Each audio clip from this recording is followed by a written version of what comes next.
Sebab tu beberapa aktivis Indonesia mengatakan perubahan politik di Indonesia itu akan menjadikan Indonesia lebih maju. Orang Malaysia termasuk kelas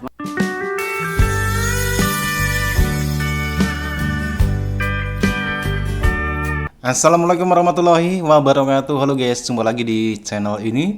Dan gimana nih kabarnya? Oke, buat teman-teman yang klik video ini, mudah-mudahan kabarnya selalu sehat. Dan jangan lupa dukung channel ini dengan cara like juga subscribe. Oke, di kesempatan kali ini saya mau reaksi satu buah video dari channel Malaysia dengan judul Benarkah Politik Indonesia itu lebih matang dari Malaysia? Oke, seperti apa videonya? Sebelum kita berkomentar, kita akan lihat dulu. sebagai pembantu rumah ya, kerja ni di ladang aja. Kerja ni sebagai dalam bidang pembinaan ya. Kalau kita melihat fenomena bermula daripada Sumpah Pemuda daripada awal abad ke-20, kemudian merdeka, perlawanan mengambil alih negara selepas daripada Jepun kalah, berlawan dengan Belanda yang nak mengambil alih semula, kemudian mendirikan negara, kemudian ada debat yang dinamakan debat konstituante, iaitu soal negara Islam atau negara Islam di Parlimen Indonesia. Itu dalam saya ingat akhir 40-an ataupun awal 50-an. Iaitu mereka ni tidak terkena fenomena apa yang dinamakan sebagai kebangkitan Islam. Kerana terlalu awal ya. Kalau kita bercakap menambah hudud negara Islam ni sekarang, tapi di Indonesia lebih lama. Dan kemudian ada orang seperti Sultan Takdir alias Syahbana yang membicarakan apa itu menjadi negara moden Indonesia. Kalau kita baca tulisan-tulisan Sultan Takdir alias Syahbana misalnya, kita akan nampak dia di antara pemikir moden dalam tanda kutip liberal Melayu yang pertama saya rasa yang faham nak jadi negara bangsa ni apa. Dia boleh seolah-olah nampak 50 hingga 100 tahun ke depan. Saya ingat dalam 40-an, 50-an Sultan Takdir ni satu tokoh yang hebat lah ya. Yang juga saya rasa dia ada tulang belakang di belakang kamus dewan kita yang menyusun itu ya. Kemudian berlakunya peristiwa 65, berlakunya tekanan-tekanan kan. Jadi order baru ya, antara order lama dengan order baru, dan juga bagaimana pentadbiran Soeharto menekan demokrasi sasanan itu demi kemajuan ya. Sampailah kepada reformasi. Jadi kita tidak boleh melihat fenomena Indonesia sekarang Ahok, Prabowo sekarang dengan Jokowi saja. Orang banyak akan melihat, khususnya generasi muda, melihat Indonesia ni selepas reformasi. Orang seperti Prabowo dan Ahok. Tapi kita kena ingat satu perkara. Sewaktu berlaku reformasi 98 di Indonesia dan Malaysia, sewaktu beberapa aktivis Indonesia mengatakan perubahan politik di Indonesia itu akan menjadikan Indonesia lebih maju. Orang Malaysia termasuk kelas menengah, termasuk di kalangan aktivis umum, bukan orang yang mengikuti Indonesia macam meragui kemampuan itu. Kerana kita mempunyai tanggapan negatif bahawa Indonesia ni kerja ni sebagai pembantu rumah ya. Kerja ni di ladang aja. Kerja ni sebagai dalam bidang pembinaan ya. Memperlecehkan dengan tidak menyedari bagaimana kegiatan kebudayaan dan pemikiran di Indonesia itu luar biasa. Misalnya terjemahan buku ya. Terjemahan buku Heidegger, terjemahan buku apa-apa bukulah. Misalnya perdebatan tentang postmodernisme sudah berlaku tahun 80-an. Di waktu regime tu ada. Dan apa-apa lagi kan. Kalau yang lebih kelakar lagi, kalau kita ambil contoh buku yang terbitkan oleh Dewan Bahasa dan Pustaka, iaitu Intelektual Masyarakat Membangun ataupun Mitos Pribumi Malas. Itu dialih bahasa kepada bahasa Melayu daripada terjemahan asal dan bahasa Indonesia. Sedangkan tokoh itu, penulis itu datang daripada Malaysia, iaitu Syed Hussein Alatas, walaupun dia lahir di Bogor lah ya. Tapi itu menunjukkan bagaimana pergerakan itu. Sebab tu saya selalu percaya di mana ada negara yang kehidupan berbudaya dia, pemikiran dia itu maju, dia akan memberi dasar kepada kebangkitan kebudayaan dia dan kemudian pemikiran politik dia lah. Jadi pemikiran politik yang diterokai oleh Indonesia itu daripada Soeharto naik, dia beberapa tokoh kritikal ya, di antaranya B.J. Habibie dan Gus Dur. Ini yang kita ignore dan tidak melihat balik bagaimana benda itu berdiri. Misalnya pilkada, pilihan raya untuk latih gubernur, kenapa ada pemilihan presiden secara langsung, bagaimana mereka mendirikan KPK ya, iaitu kita sini SPRM lah, mendirikan media yang bebas ya, dan juga mendirikan SPR mereka yang bebas.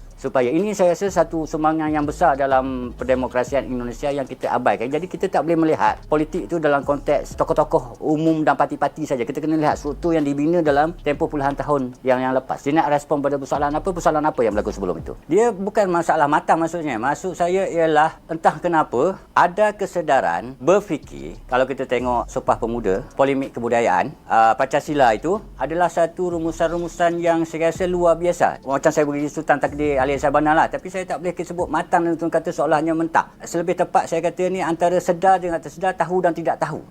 Maksud saya ialah yang saya menjadi tanya-tanya, tanya saya itu kerana pencarian saya belum selesai secara individu ya. Bagaimana pendidikan yang diwarisi oleh sistem Belanda itu, pendidikan tokoh-tokoh pemikir dan ahli politik awal Indonesia ini di Belanda, di Eropah pada itu, boleh membuka orang macam Tan Malaka misalnya, luar biasa kefahaman dia tentang ideologi Marxisme itu yang tidak ada di sini. Jadi saya nampak kita ni agak cetek ya, saya itu lebih luas, lebih mendalam. Jadi matang tak matang itu saya rasa, sebab matang ni selalu dikaitkan dengan ketuaan, jadi saya agak kurang bersetuju dengan itu. Ada yang muda mentah, ada yang matang, jadi dia bukan tua matang, dia sama-sama muda, sama-sama mandiri. Tetapi saya tidak tahu bagaimana boleh, misalnya kalau kita membandingkan gerakan Indonesia Raya yang di sebelah kita di tanah Melayu, tanah Malaya, dengan di tanah sana kan, apa pemikiran yang kita keluar, bagaimana menentukan kenapa kita nak menumpang kepada Indonesia, itu menjadi tanda tanya. Kenapa kita nak merdeka bersama Indonesia? Itu jadi itu kita kena kaji mendalam lagi. Ini saya rasa satu foundation yang agak kuat di satu sisi, walaupun ada orang kata Indonesia ni hebat dari segi kesastraan, kebudayaan, sains sosial saja, tidak dalam sains teknologi, perkembangan sebagaimana di Malaysia. Malah di satu sisi yang lain, masa saya di Indonesia tahun